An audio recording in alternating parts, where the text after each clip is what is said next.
Meet Charlie Jenkins. On second thoughts, you probably know him already. Hi. Charlie is one of the great unsung achievers of the modern workforce, a man who day in and day out does for customer relations roughly what Genghis Khan did for the 12th century package holiday industry. You're not Mr. Patel by any chance, are you? No? There isn't a salesperson born who can survive against Charlie. You sure? In a single visit, he can undo years of careful research, marketing, and sales. Most companies have a Charlie. He's the maintenance man, the service engineer. Who sold you this then? Whatever else you say about him, you can't say he has an easy life. He operates behind enemy lines, far from the comfort of the office, under the watchful eyes of the customer. Who sold you this then? He's on his own, the Lone Ranger. When he meets a problem, he has to find his own way of dealing with it on the spot. Who sold you this then? Last year, Charlie personally torpedoed sales of 78 washing machines, 9 computer networks, 3 PBX systems, 11 swimming pools, 49 television sets, and 104 refrigerators.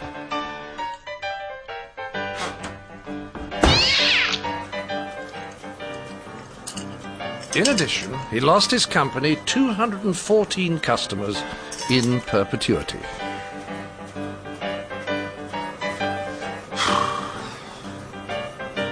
You've been using this, haven't you? Hello? Hello? Charlie's life is punctuated by phone calls to and from the office, diverted calls, interrupted calls, unreturned calls, and... Hello? the sound of Greensleeves.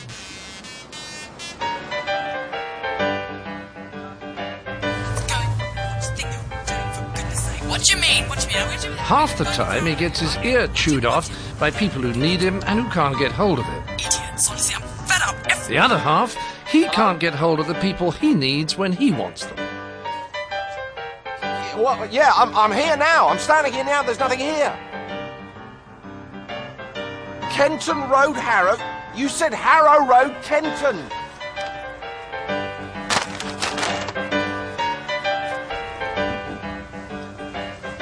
It's easy for salespeople to blame it all on Charlie. They sow the dreams, he reaps the nightmares. People go to a salesperson with stars in their eyes. They send for Charlie when there's 6 inches of water on the floor. Selling is about the lovely things that will happen tomorrow. Service is about the awful thing that happened today. Customers aren't always in the happiest frame of mind when they meet Charlie. Oh, washing machine.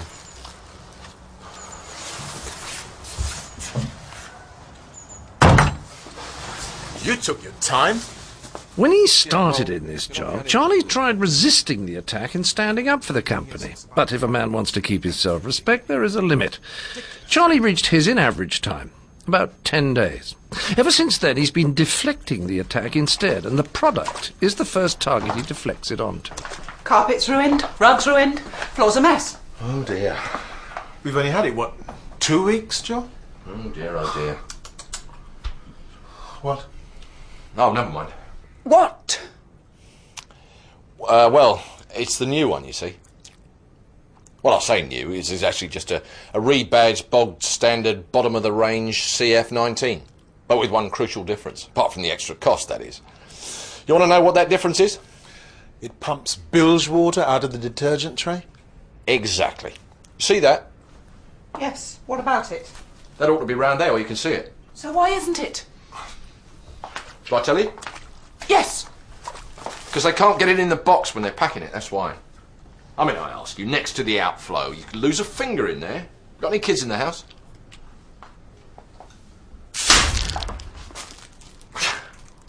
Honest, I don't know who designs these things, but they ought to get a rake off from the undertaker. Well, I can have a look at it, I suppose. Mind you, to do the job properly, you need to be out of the Book of Revelations. You know, 2 heads, 3 arms, 7 fingers on each. I mean to say, I ask you, look at that. Didn't you used to get this problem on the old CF9? Didn't you? No. Marvellous machine, that. Marvellous.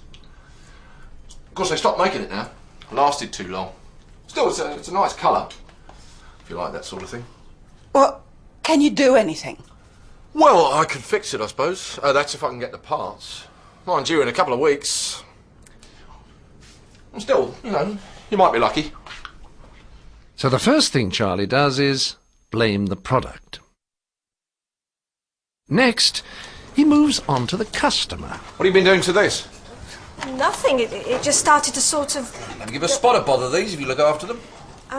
It's a bit urgent. We've a sales conference this afternoon and I need to get some copies... When was the last time you cleaned the toner sluice?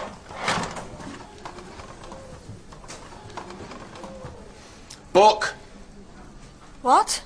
The manual, the book that tells you how to use this without damaging it beyond repair. Yes, I think it's in...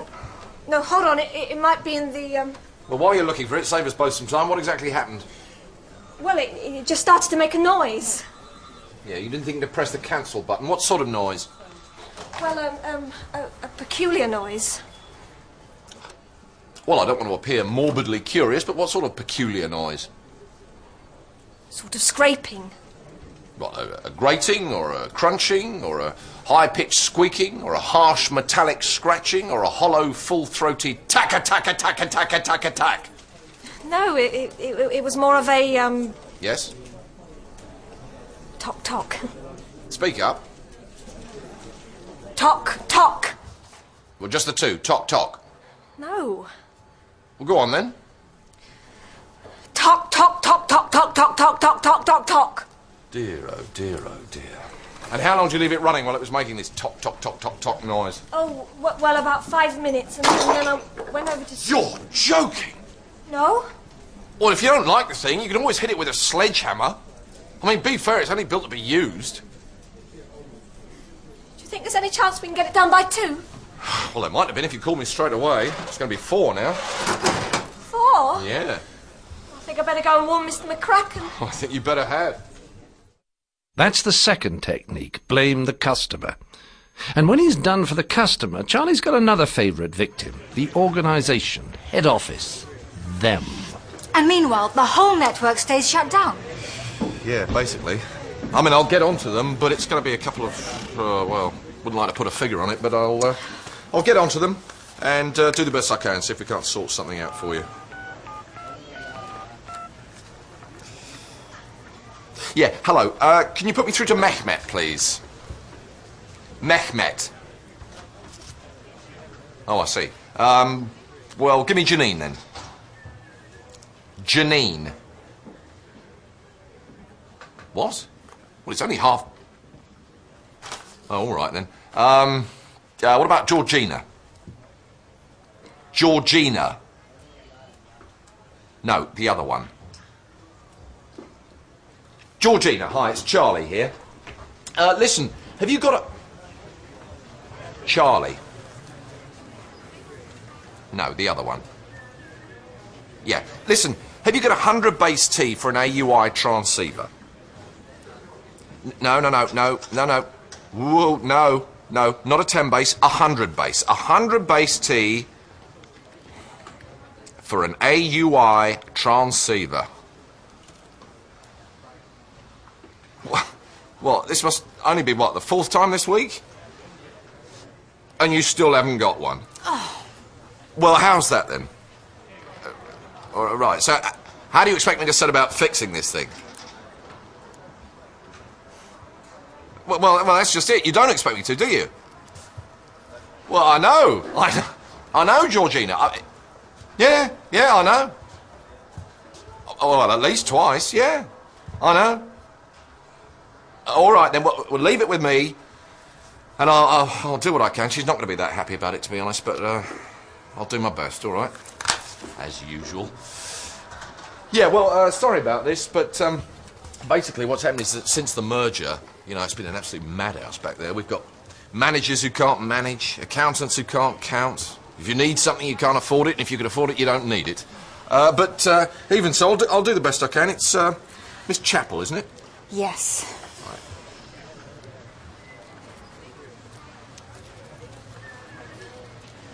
See? Company pen. That's right, blame the company. And when he's sunk the company, there's still one more target to deflect the attack onto. the salesperson. So what's the problem? Well, basically, this is a heat-sensitive system. And if you change the thermostat in your central heating, you've got to adjust the sensor setting on the unit. Would you mind just holding this for me, would you? No. Just hold that there. But the last man said he'd fix that. He said he'd just switch it to manual override. Yeah, I can tell some joker's been at it already. No. Now, the salesman said the same thing. Yeah, but what would he know about it? He's probably thinking of the infrared rig, yeah. No. I wanted the infrared, but he said the sweat-sensitive technology was the more reliable. Heat. What? It's not sweat-sensitive, it's heat-sensitive. Oh, well, whatever it is, he said he was more reliable. Oh, he did he? Who was this then? Mr. Harrison. You seen him since? Oh, yes. He has a security camera he wants me to look at. I bet he has. When did you buy this then? Well, the alarm? In July. July? This system went out in May. Did he give you a discount? No. Well, could have got one if you'd shopped around. Still, I suppose he's got a living to make. I'd be hopeless at selling. Why? Well, not to put too fine a point on it, Mrs. Parfitt. I'm just too honest. You know, I suppose if I was prepared to be, well, how can I put it, more flexible with the truth, you know, I'd do much better. I'm just too truthful. Suppose it was the way I was raised. Well, they don't actually tell lies, do they? Salespeople? No. Not actual lies. No, now, Mrs. Parfitt, don't be alarmed. I'm going to use a little bit of force on the door, all right? He gave me a guarantee. Mrs. Parfitt? Yeah? You didn't sign it, did you? Well, Oh, Mr. Harrison, it's you. Come on in. Oh, thank you very much. Well, very nice to see you again, Mrs. Parfitt. Very nice. Count your fingers. Oh, hello, Dickie. It's Charlie. Charlie, sorry. You keeping well? Not particularly. Well, I brought the camera and monitor, Mrs. Parfitt, and I think you're going to like it. It's not actually the model we talked about. Why not? I was about to explain. The specifications are basically the same, but this camera has a wider angle lens. Why? Well, a wider angle means you get a wider angle. Do I get a discount? Well, bye-bye then, Mrs. Parfitt. Be seeing you soon, I expect. Well, why not? And why should I believe you? How much money do you get paid? Why are you selling me something I don't really want? How do I know you're really called Harrison? Do you get a commission for harassing lonely old women? Hmm? Yep, the last trick is blame the salesperson. There is, of course, another way. Mr. Whitty, Charlie Jenkins. Ah, at last. I got here as soon as I could. What's the problem? The problem? You know the 3 secrets of the perfect Thai lobster a la Turque in a sauce of New Zealand brandy, Egyptian ass's milk and fresh Bolivian truffles? No. Temperature, temperature, and temperature. It's completely ruined. Have you any idea how I feel? I can imagine. Tell me what happened. What happened? I fell for a lot of smart sales talk. That's what happened. Hook, line and sinker. That's odd. Can you remember who you spoke to? For a start, you can stand up for your colleagues. A tall fellow, fair hair, Scots accent. Alistair Mackenzie. Well, that's not like him. What exactly did he tell you? Oh, the usual. It's so reliable, such good value, easy to maintain. Secondly, you can stand up for your product. I must say I'd agree with him there. It's my own fault. I was an idiot to buy a load of cheap junk. False economy. I should have spent more in the first place. Well, you'd have to spend a lot more to do better than these. Lovely machines, these. Then why did it cut out? Oh, how many hours a day is it in use? Oh, I don't know, say 4 hours in the afternoon, 6 hours in the evening. And how long have you had it? Let me see, we put it in the same time as the new extension. What would that be? 3 years. This is the first time it's let you down? Yes. So what, that's one breakdown every 10,950 hours? Yeah. Yeah, about that. See this? Spit rotator drive chain. Snapped off and snagged the gears. I know it's easy to forget these things, but you should really replace them every 2 years. That's why we supply spares. Still, at least the burner would have cut out instantly. And ruined the lobster? Without setting it on fire. What do you mean? There's a safety trip switch in there. Cuts the heat as soon as the spit stops turning. I don't know why every manufacturer doesn't fit them. Thirdly, you can stand up for your company. Well, that's that then. If you wouldn't mind okaying the job sheet. Sure. You got taken over, didn't you? Yeah, about 3 months ago. Always the same, isn't it? The big guy wins in the end. Well, actually, it's worked out pretty well. At least I hope so. How long did it take you to get through on the phone? Oh, a couple of minutes, I suppose. It was a new free phone number. They guarantee to answer inside 4 rings. And if you do have any trouble, that's my direct line. And finally, stand up for your customers. Treat them as equals. I should have replaced that chain myself, shouldn't I? I mean, I'm sure it's in the instructions, right? But you know how it is. I'm hopeless with anything mechanical. Pathetic, really. You should see my lobster a la Turk. Oh, if you want a meal, you pay a chef to sort it out. If you want a machine fixed, you get an engineer. While we're on the subject, when was the last time you got your oven serviced? I'm not so sure. Maybe last year, maybe the year before. Well, you could think about a maintenance contract. I've got a leaflet here if you're interested. Oh, thanks. Well, they are getting on a bit. Have you thought about trading up? To what? Well, I can see that excellence is very important to you. It's quite a choice of options. So that's it. If it's broke, fix it. As speedily and courteously as you can. And without passing the buck. Well, you don't like it. Blame the waiter. He should have suggested the squid. No. Not the waiter. What am I talking about? It's the lobster's fault. But mostly it's the way this place is run. I tried talking to them, but... Okay. It's not the waiter, not the lobster, not the boss. Oh, of course, it's your fault. It's delicious. Really? Yeah. You're kidding me? No. You sure? Yeah. You mean I don't have to blame anyone? No. Not even yourself.